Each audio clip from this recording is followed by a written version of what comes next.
you doing? I'm good. I'm good. How are you doing today? Man, it's Sunday, and I like to call it Sunday Fun Day. So you know me, I'm always energetic. So it's been last time I seen you was about 2 weeks ago. We saw in Las Vegas where you and I originally met a couple years ago, correct? That's 100% accurate. 100%. Yep, we were in Vegas a couple weeks ago, enjoying our friends, having dinner right Right. before our presentation at the workshop. So yeah, I it was a hear great that. time. Great time getting together and finally getting together in person and being Yes. able to break bread in a good way. So I was really really excited about that. Oh, I hear that. I hear that, man. Well, man. So our last show that we did together, you got to meet Alexandra Rosa, and I love the conversation that you all had together. You didn't get a chance to meet Philip, and that's okay. We'll do that for another time. As we always do this, everybody out there, my LinkedIn family, my Facebook followers, my YouTube users, we are so glad that you're here on the Rich and Dwelyn show, brought to you by the KT Broadcasting Network. I call myself the glue. You know why? Because I like to bring people together and I keep it together. Rich, what's that name that I like to call you? What was it? You call me Richard the Innovator Cabrera. That's Oh what. man, yes, the innovator. That's my man. So, Rich, today we have a very, very special guest. This young lady is she's very, very dear to my heart, and I say that because whenever I first started my LinkedIn, my profile when I first started posting on LinkedIn, and I got more into my professional career. This young lady was actually the first young lady to comment on my inbox and tell her how much she was enthused of what I was doing, and I felt so energetic. I felt so relieved. I felt what's the word I'm looking for? I felt beyond appreciated, and I think I still got that message. And you don't know this young lady, but man, she has a wonderful story. So if I can bring her in, if you're ready for a Rich, and I want to let y'all two talk. And this young lady, she also has a book out titled "Unpacking Your Backpack." So those of you who are profound readers, you definitely want to grab that book. So, ladies and gentlemen, I would like to bring in Miss Ercelene Kennebrew. Let's bring her on in.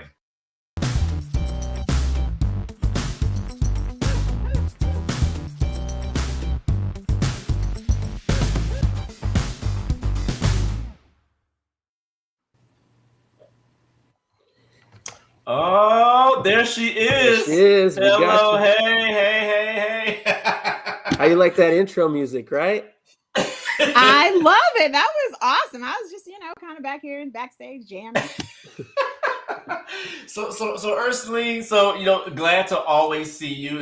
Last time I saw you in person was I think in Las Vegas. Vegas is always a hot topic with everybody. Me, you, and Rich as well. And now, Ercelene, before I introduce you both, you and Rich were actually there the same time that we met. Really? And you both were speakers. The only thing about Rich, I call him the innovator, but when he comes to Vegas, he's like a magician. Any magician that's alive has nothing on him because he's like gone. So what happens is you two didn't get a chance to meet then, and that was pre-COVID.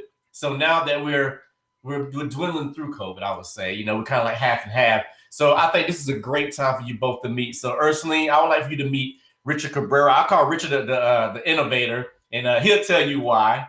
I like it. You both know me, and everyone that's out there knows me as well. And we also have our fans, but you two do not know each other. So the one thing that we like to focus here on the Kitty Trails is we go by one topic. We just want people just to tell us who they are. That's all it is. Just tell us who you are, your why, what you represent, what makes you happy, what drives you, et cetera, et cetera. So I don't know if we have time for all of that, Dwelyn. Well, I will say this. Time is an illusion, depending on where you're coming from, where you're at. There's always room to have a part two. And like I said before, in the intro, unpack your backpack. So your backpack could be full. It could be semi-empty. It could be whatever the case may be. Or we may be loading something in our backpack today. Who knows? Very true. I'd like to introduce you both. Richard Cabrera, meet Miss Ercelene Kennebrew. Ercelene, meet the innovator, Rich Cabrera. You both take it away. Hey, how's Hey, it going, Rich. Nice to Ercelene? meet you. Nice meeting you too. I've heard some things, some great things about you. I know one of the things that I do in preparation for our shows is I always like to like look into people. I Google people and I'll check into people and see their profiles look like and things like that. But in this particular situation, I know somebody who has heard of you and had an opinion, and the opinion I heard was that this is a phenomenal woman. And so I was really interested in getting to know you and getting to meet you, because it sounds like you bring some flavor to what we do, and I'm interested to see your take on things. So I'm happy to get the opportunity to have this conversation with you today. Likewise, it is such an honor to be here with you both. And wow, phenomenal woman. That's a huge title, huge footsteps and shoes to fill. But at the end of the day, Rich, I'm just me. And I believe in treating people the way that I want to be treated. I believe in being honest. And it took me a long time to live an authentic life. But now what you see is what you get. T-shirt, hair in a ponytail, hair not combed. What you see is what you get. I hear that. I hear that. Yeah, So no, see, and that. Oh, I'm sorry, Dwelyn. I didn't want to step on you there, but I was oh, just that's fine. curious. You like you said. I think it's a huge thing. I was looking at the reviews on your book, and it seems like I haven't had a chance to get it yet, but I will get it. And because I was looking at these reviews, and so many people were giving you just rave reviews here. And one of the things that really stood out to me is that you talk about being yourself and being empowered or feeling like you can be yourself in Mm-hmm. situations. And I'm curious, like, how did you get that inspiration to touch on that topic, or to look at that as a new way of life for you? So it was really a matter of growing up in a household where what happens in this house stays in this house. So I learned Mm. very early to tell lies. I learned very early to curse. I mean, I can string together some words for you. But part of that was in not being able to really show who I was, even as a young person, and putting on this facade in the daytime and at school and in front of others, because I was involved. So I was always an involved student. But who who could I tell that life at home was kind of a little crazy, to say Mm, the least. And so I learned very quickly to mask it with a smile. And so when mm, I showed up, no one ever knew that, there was an argument last night or that there were issues. No one ever knew those things because I smiled through everything. And I've mm, always been the cheerleader for others. But as I grew older, those same habits caused me to make some terrible decisions, some really poor decisions that impacted my life, both personally and professionally. So it got to a point of I never forget, my grandmother used to say all the time, when you get tired of being tired, you do something different. mhm, That's one of the Ursulenisms that it took me a long time to understand. Like, I thought she had her own language, and so it took me a while to figure out, like, what does that really mean. And then it dawned on me, oh, this is what it means, because I was tired of getting up, putting on the facade, and letting my representative lead, because we only have one life. And at the point that I had gotten to, where I said, you know what, Lord, I strayed, but I'm back and I need help. I want to live my best life now, because I don't get another shot at this. And so that was a pivotal turning point for me. Plus I had become a mother. So I had mm. little people looking at me, and I'm like, I need to be a good example for them. So that kind of, in a nutshell, that's kind of what brought me to the point of saying, I don't care what other people think anymore. I'm going to live my life for me in the most authentic way I can, so that I can have joy for me. And in Mhm. doing that, hopefully I'm able to spread joy to others. Right. That's Yeah, right. that's 100%. I love the way you said that, and I don't know you, but you, Dwelyn, but I think Mm, with me, it's like I'm always putting up, I always put up a face for people, right? We all yeah. kind of do that. We put, like you said, you put Mm-hmm. that mask on. Yeah. Um, you know, and I think it's hard because, like, for me, what I do in my job is who I am at home. You know, it's who I am, you know, when I'm working with my nonprofits. It's who I am, you know, pretty much all the time. I mean, you see what you see is what you get, like you said. There's nothing else under the surface.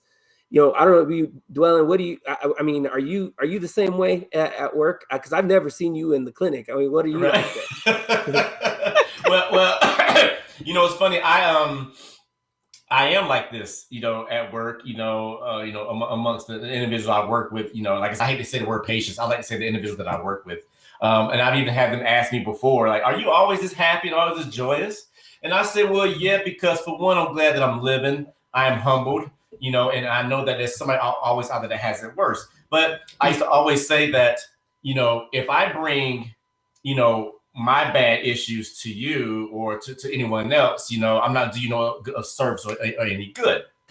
So, you know, as I was reading Ercelene's book, you know, very, very briefly, and like I said, the preface caught me with the hook, line, and sinker. And like I posted, you know, Ercelene mentioned that who has the right to tell someone to leave a part of them at the door, whether they enter the workplace or anywhere else. So it brings to mind whenever you both mentioned meeting your representative. So, you know, are you putting on a facade? Are you pretending? Are you hiding how you feel? Are you hiding from yourself? But are you really being truthful to yourself? So I'm a firm believer in that, of leaving your problems at the door. But, you know, after reading in Ercelene's book, you know, like I said, I have it here.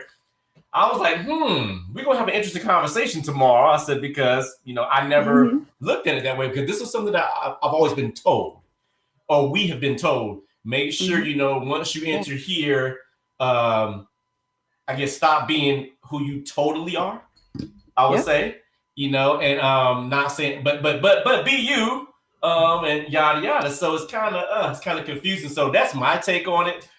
So, you know, I'm very curious of what Ercelenism about that would be.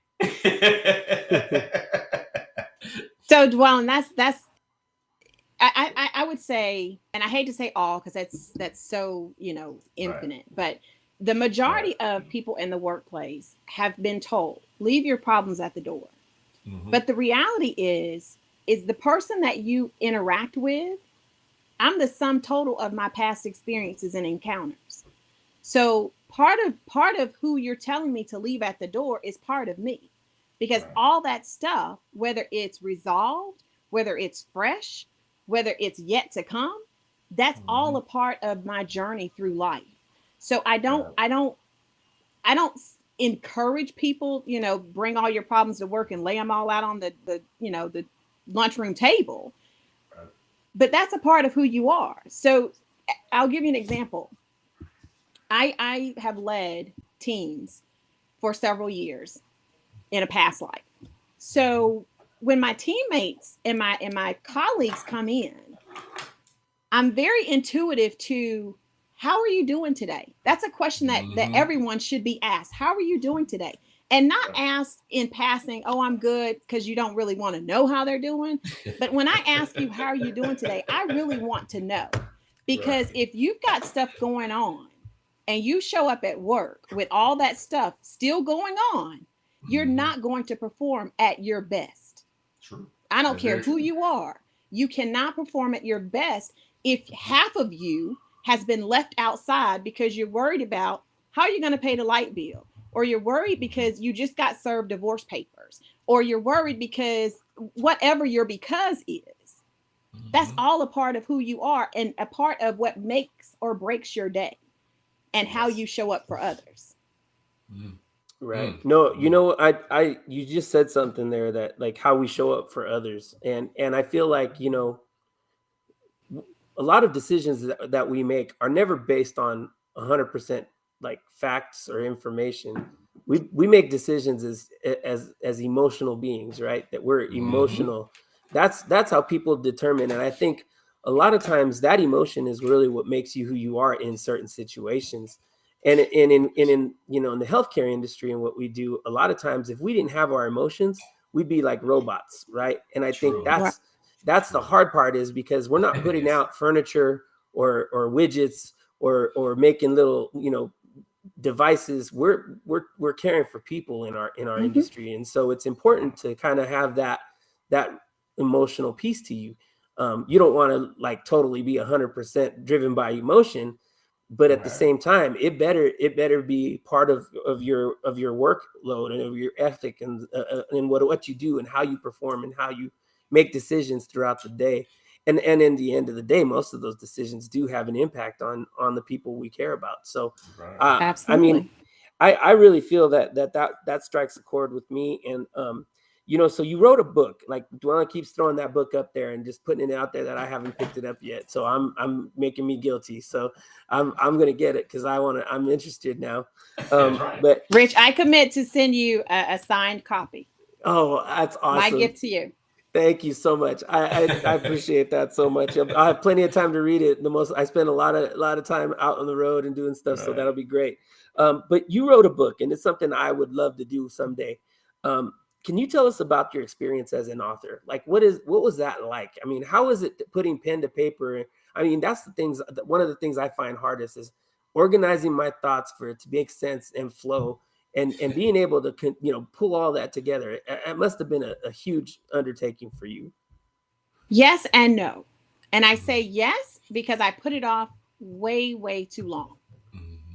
The book has resided in my spirit for years and years and years, but I was ashamed and afraid to really tell my story.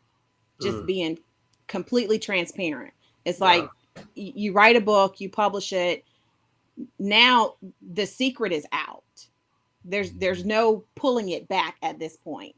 So I really struggled for a long time just internally with coming to a place of resolve that I didn't care. I was going to tell my story from my perspective. So that was probably the hardest part.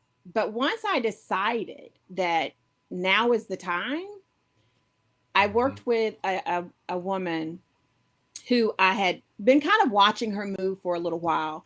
And her name is Angie Sims. She's the founder of League of Girlfriends. And I had joined this organization just to connect with other women as a social group.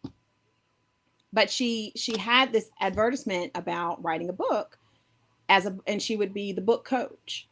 So I reached out to her. Long story short, in our first call, she said to me, when I explained to her what I wanted to write about and my why I wanted to write the book, because I felt like my story would impact and help others, because I could not be the only person. She said to me, and I thought she was crazier than a chinch bug. She said, you'll see, that's my Southern roots coming out. She said, you can get this book done 30 days. 30 days, I want you to have your book done. Now, fellas, I thought the lady was crazy. But it literally took me from start to finish about 45 days to get it all out on paper. And one of the best suggestions I can give to anybody that wants to write a book, yourself included, get you a notebook that you keep with you all the time. I went to sleep with the notebook. The notebook was with me in the car. Everywhere I went, I kept this notebook. So when the thoughts and the ideas populated, I could jot them down. So it's not a matter of having all your thoughts put together as you're writing the book. Just get the thoughts on paper. That's right. Because your story is your story. No one else can write it but you. But sometimes we forget little details in the process. So just keeping a journal and writing that all down until you stop having that quick flow of idea. And then you sit down and start pulling pieces out of your journal. And next thing you know, you've got a whole book. That's right. That's exactly right. There it is. Yeah, no, that's great advice, because I could tell you, like, I work in my sleep even. Like, I swear, I don't know if it's just me, but I wake up in the middle of the night with ideas and solutions, and I never write them down. And that's something I think I'm going to have to take your advice on and start writing it down, because I'll tell you what, I mean, I've probably forgotten more than I can remember. right? Right. That's everybody, and to piggyback off what Ercelene said, me, when I put my graphic novel out there, before I met Anthony Reed, he was like, you should write a book. And I was like, man, I'm not a writer. He said, everybody's a writer. And I tell everybody this, those of you all listening, if you work in healthcare and you document daily, you're a writer. If you work in healthcare or anywhere you work, and if you work amongst other coworkers, whether you're doing the same job or not, you have a different perception of what your job is. So therefore, you're a writer. If you post on social media, whatever social media platform, if you post daily, you are a writer. And like I said, it took, and Rich and I had this talk as well. When Anthony Reed said, "Hey man, just write." And Rich, I agree with you. I think about more things than I can forget. Day-to-day basis, you start thinking about ideas. Ercelene, you said one thing, important thing: carry a notebook with you. I don't have a notebook, but I use my iPhone and with my notes. As soon as I think of something, I run right to it because going back to Rich, I forget. And so but what we're gonna do right now, we want to give a shout out to the comments right quick so we get started. I want to say hello to Dr. Spice. Hey, familiar Alexandra Rosa from Ohio. Regina Cox, you're from Illinois. I see you. I see you so much. And as far as our Facebook user, is that Mr. Dad Vice? I like to see you there. Glad you're here. And one of my all-time favorites, Miss Jamisha Nicole Rogers. And her and I will be doing the show at the end of the month as well. So, Ercelene, Jamisha said, I want that book. Where can they get your book, Ercelene? Where can they get it? You can order the book directly from me at www.kirbygirlsclubhouse.com. Or if you want just a quick fix that is unsigned, you can order the book from Amazon. It is available on Amazon as well. Okay. All right. So Rich, so with all that being said, what's your take on, how we talked about, writing a book, leaving half of yourself at the workplace, at the door, to go back to that, some places have a thing called boundaries. And I think a lot of us are kind of bound to those boundaries. Yeah, I know it sounds like yeah. Oh, did I touch a nerve? Okay, I'll let y'all go with it. Boundaries. I hate boundaries. I don't know about you, but I hate them. I hate people telling me where I gotta work and live and sleep and operate. I want to be able to have the ability to get out there and be flexible and creative and think of new things and do things that are different. How about you, Ercelene? What's your take? I have to totally agree with you. And it is a blessing. It is a blessing to be with people and work with people and have colleagues that are not trying to, corral you into a box. Yeah. There's nothing worse than for a leader or an organization or whomever to try and corral their people. If you've been hired into a position, it's because you got something special. That's right. So it's important to pull that secret sauce out of all of the colleagues in an organization, whether it's healthcare, business, wherever you are. That's why you hired that person, because they had something special to contribute. So I struggle with boundaries. Granted, there are rules and regulations that I abide by. Oh yeah, always. But when you talk about putting someone in a box, that is the beginning of death. Yeah. Once you put someone in a box to where they cannot share their full self authentically, whether it's to help them with personal growth or to help the growth of others or organization or what have you. It just should not happen. I know it does, but it just should not happen. Right. The only time you need to put a person in a box is when you're ready to bury them, right? Yeah. That's usually what happens. The beginning of death. Well, I want to be burned, so put me in an urn. but you touched on that. Like, that's one thing my dad told me, and I lean a lot on a lot of the things my dad used to say before he passed. and I learned a lot of wisdom and things like that. He used to do a lot of work with like youth organizations and sports organizations in the community. And he used to tell me, like, first time I had a position as a board member on one of the nonprofits I worked with, one of the first things he said to me was, you know, people aren't always going to like what you do or what you say, but as long as you're doing it for the right reason, they will have to respect you. And I thought that was always pretty deep, because I was thinking about, like, you know, he's like, you may gain some friends, but you may lose more friends than you gain.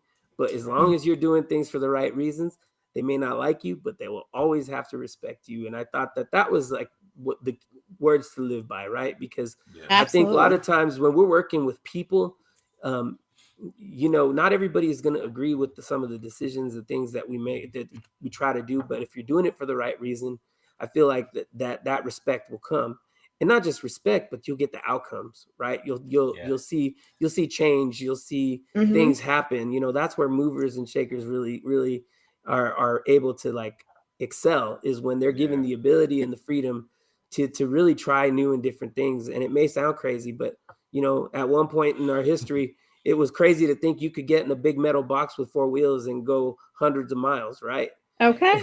Right. So I love the boundary conversation. And you know, and I know you touched on that, about how, you know, if you put your people in a box like that, you're really limiting their ability to operate.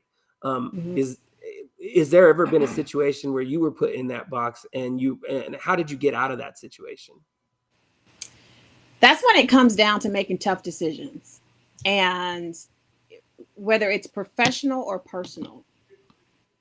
Professionally, when you feel like you've been placed, and for myself, when I felt like I had been placed in a box that my voice was not, I won't say it wasn't respected, but it was encouraged to be minimized.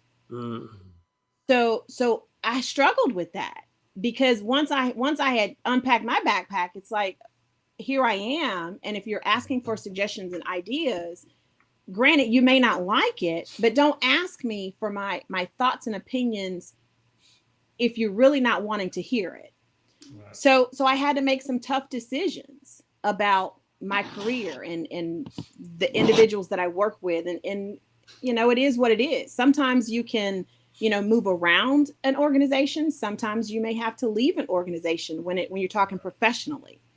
Personally, when I think about boundaries, I had to set boundaries. Not only, more importantly, I set the boundaries for myself based on how I wanted to interact with others. Because there are certain boundaries that I do have in place for my personal life that are non-negotiable. Right. And I'm good with that. So it's not putting myself in a box. It's protecting my peace. Yes. Yes. Love that. Yes. Love that. No, and it's so true, because I think a lot of times in our own personal lives, not even just, I'm not even like you, what you just said helped me in a big way professionally right now. You know, and I won't get into details on all the stuff that I got going on, but I'm telling you right now, you just confirmed a lot of thoughts that I had in my head about what's going on in my professional life. But even in the personal life, you know, I think boundaries like that, you know, that's a great suggestion. I think that's something. This is why I need the book, because I got to unpack all of my backpack right now. You're unpacking my backpack as we speak right here. Come on, Rich, we can unpack it unpack it live.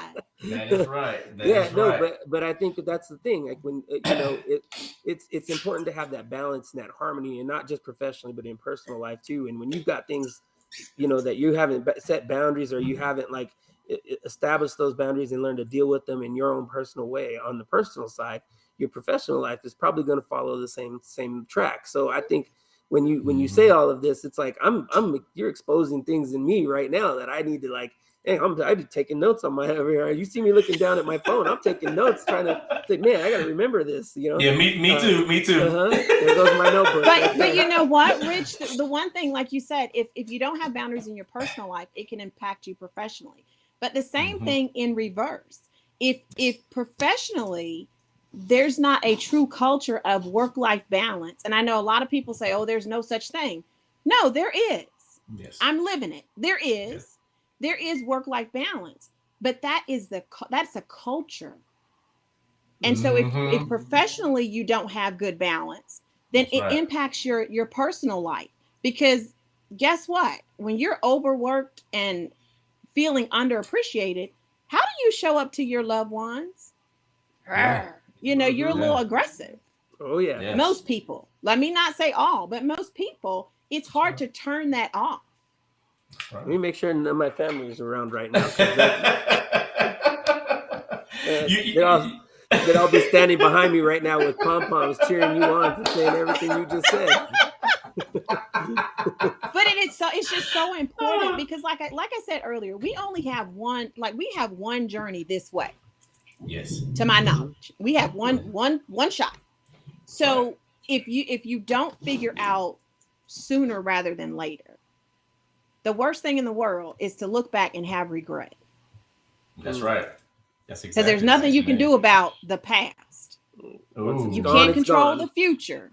That's you can right. only control the present. So what are you doing right now that's either propelling you to the life that you want or has pressed pause like an old cassette player? Yeah, that's true. That's true. Man, we unpacking these backpacks, aren't we? I'm telling you, man. No, and it's awesome. I love hearing all this kind of coaching because Yes. I feel like I should be paying for this experience right now. We'll talk later. Right. We'll have to come up with some kind of bartering system here. Huh? There you go. That's right. Hey, I'm all about the partnership. We'll give you a T-shirt. If y'all don't mind, can I go to a question right quick? Well, we have Mr. Mike Morales out of Bellflower, California. He says he was able to join right now. So we have a question. It says, how do we get over the need to be appreciated? That desire is dangerous in my book. So that's a good question. So Ercelene, what do you think about that? The need to be appreciated starts with the person you see in the mirror. Right. Because the way that you honor yourself is the way you're going to teach others to honor and appreciate you. Oh. It's got to start. It's got to start with self. Self-worth. Yes. It does. It starts with the you. And a lot of people, may look at it and say, well, no, I want the accolades at work. But when you know what you bring to the table, there's no hesitation in having the conversation with those that you need to have the conversation with about, hey, these are the amazing things that I've accomplished. And I just want to check in and see, am I hitting the mark based on what you're expecting of me and my role and my responsibilities? Sometimes it's having that conversation to clearly identify that, one, you recognize there's no one giving you those kudos or attaboys, attagirls for the great work that you're doing. Right. But at the end of the day, don't count on anyone else to validate your sparkle. That's you. Oh, yeah. You hear that, Rich? You better start sparkling, buddy. I'm telling you, I'm like, she's putting T-shirts up left and right here. Yes, those are things I could pick one every day of the week to wear that. Yes. I'm really blown away. I'm glad that we're having this conversation because I'm learning so much just on how. You're answering so many questions for me, even in my own life right now. So this is I feel like this was divine appointment that we're here today and having this conversation because I'm going to tell you, and I know I'm probably not the only one that goes through this, but like Mike posed that question and my brother Mike, I appreciate you bringing that question up because it really plays into like what I've got going on right now in my own life. And I think it's important to understand that, because I feel like there's a lot of times, like I came up in this industry in the dialysis world and working in the industry from the bottom up. I started back as a reuse technician, 26 years ago and have worked my way up to where I'm at today. And one of the things that really kind of I feel like I'm constantly having to prove myself, and that's right along the lines of what, Mike was asking about the desire to be appreciated. And I feel like, my work speaks for itself. And that's why I am where I am today. Because, I worked hard to get there. I've proven myself over and over and over again. And one thing I've learned is that expectation never stops, right? If at least for me, it feels like I always find something bigger and better to move on to that requires me to prove myself over and over and over again. And what would you say for that? Like, because I know I can't stay in one place for too long. I've been in my current role for a long time now, and I'm looking for the next step. I mean, so figuring out what that next step is has been a challenge for me. Like, what would you say to someone like me about, who's trying to figure out that next step? What would your best coaching advice be for someone like that? Couple of things. One, identify what your purpose and passion is professionally. And then two, seek out that organization that can accommodate a role that's going to mesh your personal purpose and passion with your professional skills, passion, and drive. Because when you finally get to a point in your career where your personal goals and purpose and passion is aligned professionally, you never feel like you're having to outdo yourself, because you're showing up as your best self every day, because that's what fuels you. That's that burning fire that you want to show up. You want to give your everything. So at the end of the day, you're exhausted when you leave work, not because you're overworked and underappreciated, but you're exhausted because you left it all there for the people that you serve. That's awesome. What it's about. That's awesome. You know, and it's funny because I grew up playing sports too. And we used to have a saying like that, like make sure when you walk off that field, you leave it all on the field, because you never know when you're not going to get that chance to be out there again. Right. Exactly.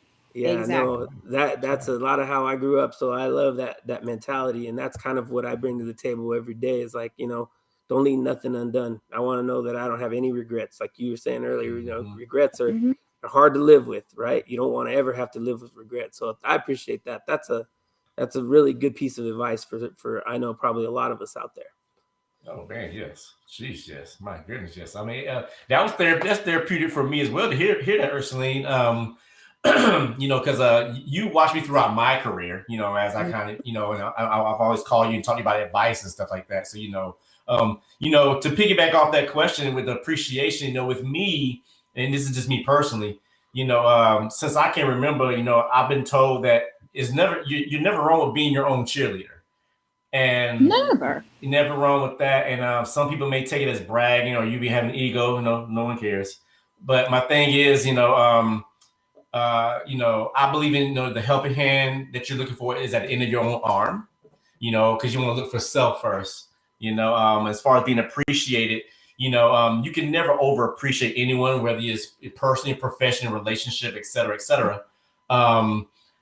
I've never felt underappreciated, you know, so my heart goes out to anyone that has ever felt that way. And I would like to say to anyone out there that I've came across, if I haven't appreciated them enough, then I do appreciate them, you know. So unpacking your backpack, Rich. I think we you know, I feel my back getting lighter because my backpack. I'm starting to sit up a little more, right? My chest is starting to go out a little bit because I get that load off my back here. Exactly. You know, Anthony Reed says, "Hey, he says, so true. Live every day as if it was your last, but plan like you are going to live forever." You know, that is so true. Yeah. And I'm a firm believer as well that everybody you meet has a last day with you, and you choose how to spend that, you know. So, I thank you for coaching us with that, Ercelene. So, I mean, we love it. You know, keep it going. Right. I would just, the last thing that I would say about just kind of in that topic in general, you can never outgive a giver. Ooh. So if I'm giving and you're giving, right, we're both contributing. We're both feeding one another. So that's can never outgive a giver because you're both giving. Oof. Man, I felt that right here. Man, I felt that. That one's a and that's personally and or professionally. That's because not there just are different t-shirt. ways. Yes, you can never outgive a giver. Right. No, and that's something that needs to be on the wall right behind me. You know, I mean, that's right. Rich, you said it needs to be on your wall as a reminder, right? On a daily basis, correct? That's what I'm saying. Like every day I get up, I want to look at that and remember, you can't never give out giving a giver. That's like, man, come on. These are things that. This is why I love this forum. This is why I love this platform, because yes, I mean, I need this. I need this personally, and I'm sure others need it out there too. But right. I mean, so I wanted to talk a little bit about something else here, like kind of get everybody on everybody that's with us. If you want to chime in on the chat as well, feel free to do so. But yes. Mojo, right? Mojo, what drives you? What gets you going? What is it? I know for me, there's a lot of different things that like just are my triggers, right? When I hear a certain topic or certain thing come up, man, I get the chills up my back and my mind starts turning and I start getting these ideas and I get creative. It just motivates me to want to do something different. What is that for you? To hear I can't. Ooh. For someone to say, you can't do that. What do you mean I can't? I might not be able to do it the way that I'm thinking about it right now. Right. But depending on what it is, I just need to figure out how to make this happen. Because everything is possible. It just depends on how hard you want to work for it. Within real, being realistic. Now, some things, let's be honest. I ain't going but to the moon. If you're talking about something that's truly realistic, everything is possible. But right. You've got to determine how hard you're willing to work for it. That's heavy. That's heavy stuff. It's heavy stuff out of the backpack. That's what it is. Right. That's what it is. Out the backpack. So Jamisha Nicole said, we're having an amazing discussion. I want to thank you for that. So those of you out there on Facebook, we see that you're commenting, but we're having a little bit of issues with that. But we have Jonathan Freight Train Trailer. He says that he says hello. He's from Texas. And he said that he also shared the video as well. Anthony Reed says, "Don't tell me what I can do. Tell me what I can't do, and I will prove you wrong." Woo! Mm-hmm. Woo! Every time. Goodness.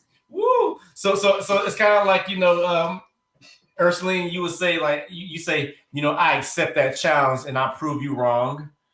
So if that's safe to say, I totally I love that. I love that. I'll always say, absolutely. I'm glass. If you break me, I will cut you. That's violence. Well, it's not violent. Just don't break the glass. Just don't break the glass. Absolutely. Because how many times have you felt like there's a glass ceiling? Ooh. I can tell you from personal experience. I mean, and I know a lot of times you hear glass ceiling and people, relate that to, gender, right? A lot of times they hear that glass ceiling for women, but it's out there for more than just gender. Right. It's, I think about it like working in the dialysis world for me was like going from a PCT standpoint, well, you can only do certain things as a PCT. You can't do this until you become a nurse or, that kind of thing. And I've always loved that discussion because I'm like, like you said earlier, don't tell me there's something I can't do, because when you tell me I can't do it, I'm gonna prove you wrong. That's what like Anthony was saying, right? Exactly. And I know that for me in my world, I was a driver in what would help my home program grow as a PCT. And it was because of the relationships I had with the patients in that in-center unit that made me more successful than anybody else. And at that point in the country, because I had one of the largest home programs in the country at that point.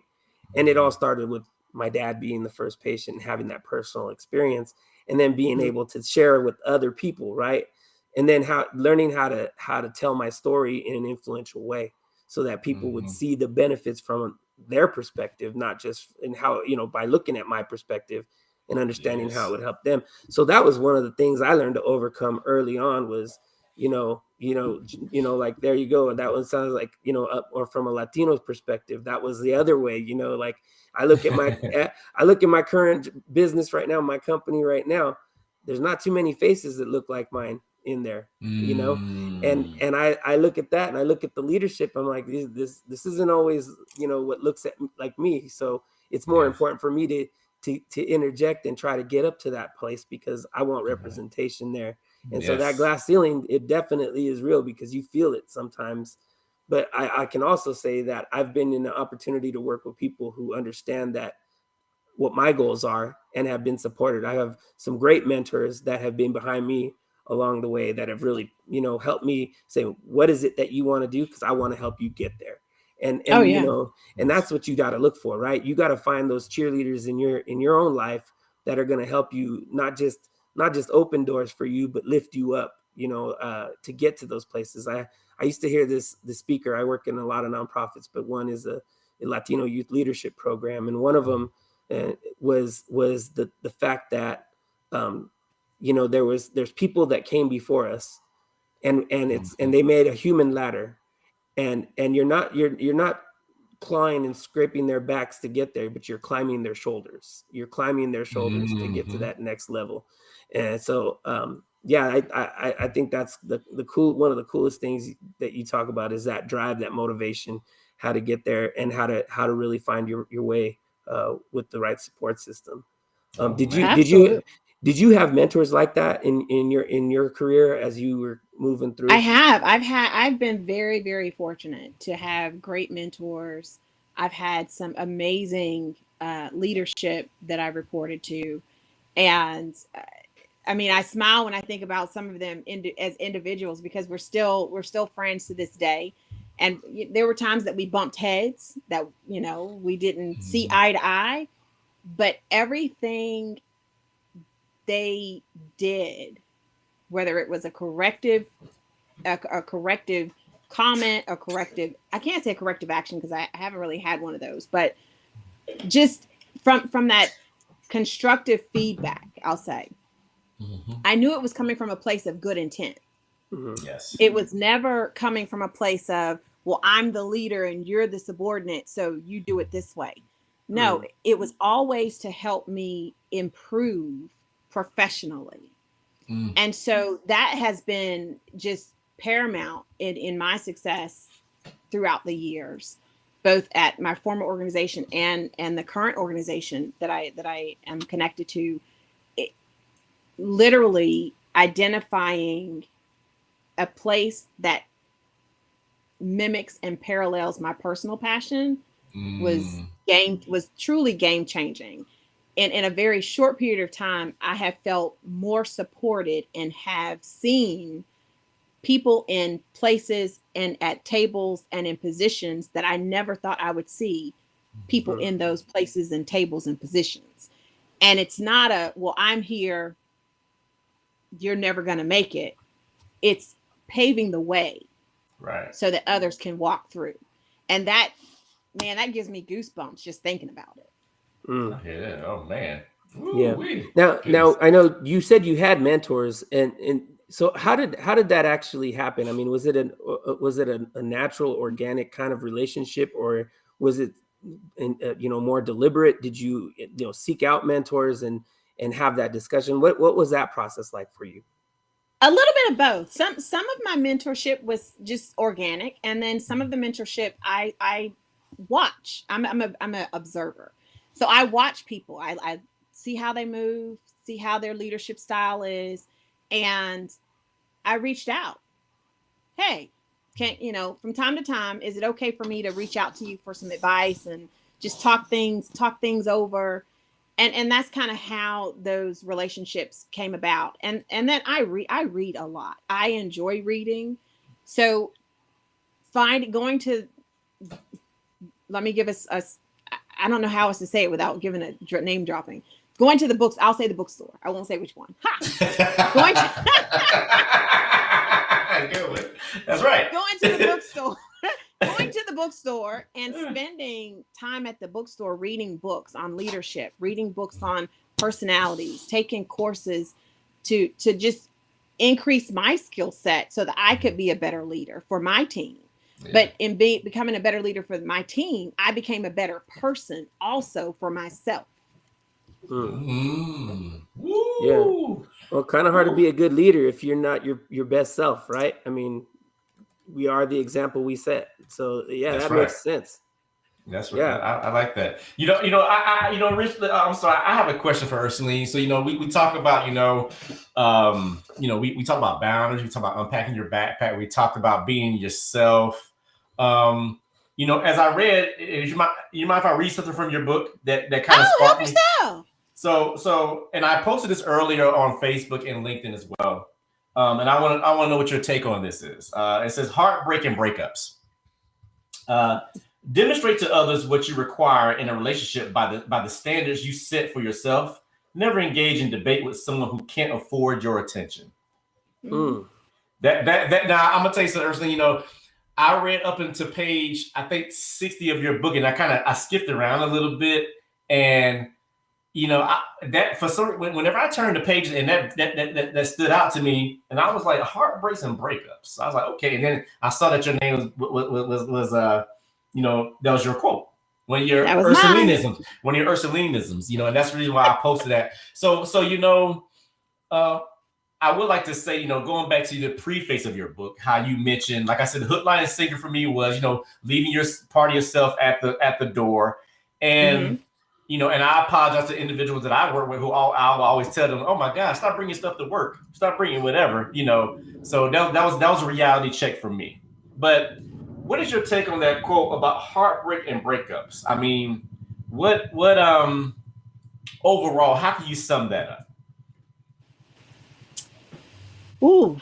Oh, I was going to get you. Come on. And it's all good. I'm an open book. Heartbreak and breakups. Sometimes we get stuck. Yes. Thinking that this was the end all be all. Right. When in actuality, sometimes doors are closed and relationships are broken, bonds are broken, because the calling on your life is your calling. Yes. And you need to move.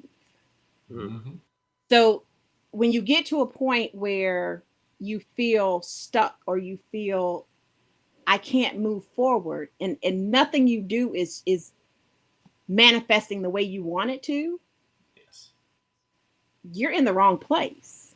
Mm-hmm. Because the place that you're in and the people that you've surrounded yourself with may not be able to afford the vision that's out there for you. Mm. One of the things that I say in the book is that everybody does not deserve or get granted a VIP access to your life. Everyone can't afford VIP. That's right. Mm-hmm. That's why there's different seating options at any show you go to. There's general seating, there's VIP, and then there's the seating that you don't know about because you're not at that level yet. That's right.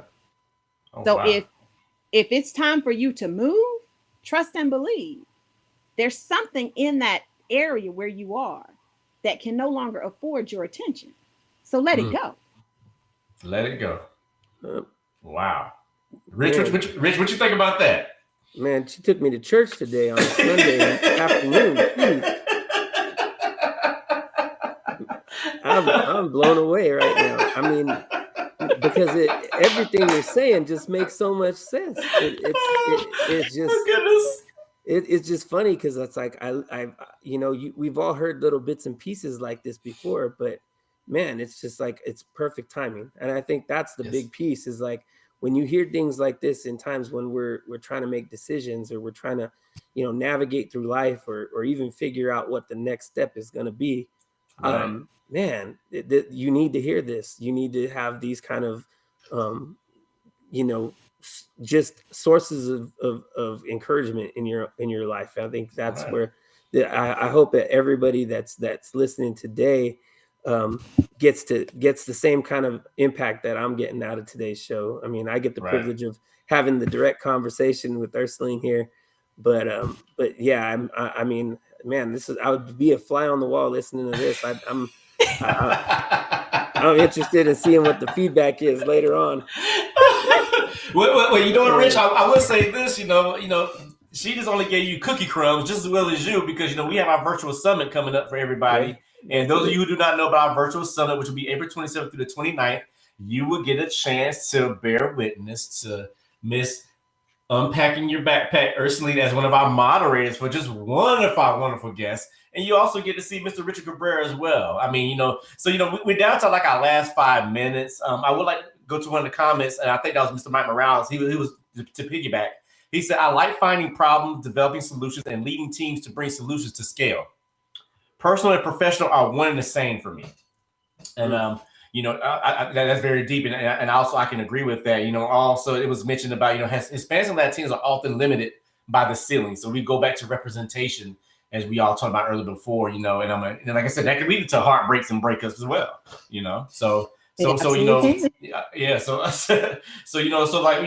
Keep the comments coming, and I mean, man, that hour went by quick. I can go all day. It's up to you all, but there's no time limit for me. But the rest of the world has to get on. So, so overall, Rich, Ercelene, what do you two think as far as today? This happened on the 10th day of April. This is Minority Health Month. It just so happened that we having this conversation and hoping that we can resonate, with everyone out there, and hoping they can get some great takeaways from this. So so you two, what's your? Yeah, for me, I think the whole enlightening conversation we've had today, I think there's so many chunks here to digest and to unpack, and and pun intended. I feel like I unpacked my backpack this morning or this afternoon. Thank you for being with us. I really appreciate you coming on and spending time with us. I think I'll leave Ercelene to give the final thought before we close out our show today. Thank you so much for having me. This has been a blast. I have had a ton of fun. The last thought that I would give on this Sunday afternoon to both of you and to all of the listeners and those that are watching: prioritize yourself. That's right. Because no one else is going to prioritize you the way that you can. Right. And be willing to do the hard work so that you can show up in your best, most authentic self. And that may mean leaving some people behind. Ooh. We've often heard, "Oh, you've changed. You're different now." I'm supposed to be different. That's right. That's what growth is about. Right. If I'm not changing, I'm not growing. Right. That doesn't mean that I'm inauthentic. That doesn't mean that you're inauthentic. But to continue to grow, be well, be kind, but most importantly, choose happiness and be intentional. Ooh. I'm about to run out of here. No, that's it. Ain't nothing left to say after that. Oh my goodness. So Rich, before we close it out, Rich, you have any closing thoughts about I don't think nobody can top that. No, That's right. Jamisha Nicole says, yeah, we are supposed to be different. That is correct, because we are all individuals. You got that right. Most definitely. Yeah. This conversation was just perfect for my time and place right now. So I said, I thank you so much for being with us, Ercelene. Now I know why you've been called phenomenal, because you truly are. I'm very impressed, and I'm looking forward to continuing to get to know you and any future interactions, because I'm telling you, I've had such a good time today, and I really appreciate you taking time to speak with us. Oh, man. Thank you so much. I hear that much.